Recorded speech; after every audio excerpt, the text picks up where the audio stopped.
حضرت بشر حافی رحمۃ اللہ تعالی علیہ کا واقعہ ہے کہ آپ توبہ سے پہلے شراب پیا کرتے تھے، اور اتنی شراب پیا کرتے تھے کہ دن اور رات آپ مست رہتے تھے شراب۔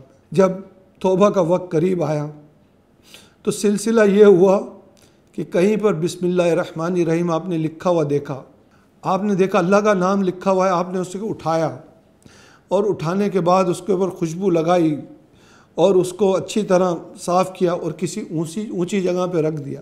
آپ شراب کی حالت میں ہی تھے، آپ شراب خانے میں تھے، تو کسی اللہ کے ولی کو حکم ہوا خواب میں کہ جاؤ بشر سے کہہ دو کہ اس نے ہمارا نام بلند کیا ہے، ہم بشر کا نام بلند کریں گے۔ اس شخص کی یہ خواب سمجھ میں نہیں آیا اور 2-3 دن یہی معاملہ چلا، اور جب یہ معاملہ چلا ایک دن انہوں نے کہا یہ معاملہ اللہ کی طرف سے ہے، اور وہ بشر کو ڈھونڈتے ڈھونڈتے پوچھا بشر کہاں ہیں، تو کہا وہ تو شراب خانے میں ہوں گے۔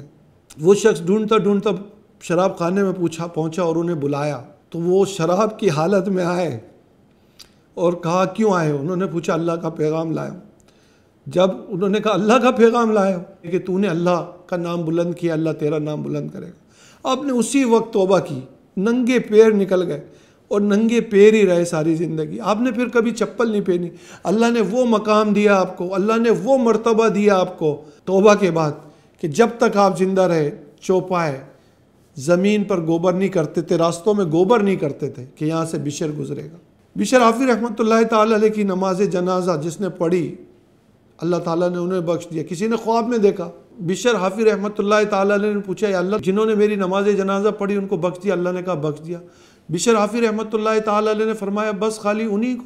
اللہ عز و جل نے فرمایا خالی انہی کو نہیں، قیامت تک کے بشر جو تجھ سے محبت کرے گا اسے بھی بخش دے۔ یہ توبہ کے بعد انعام ہے۔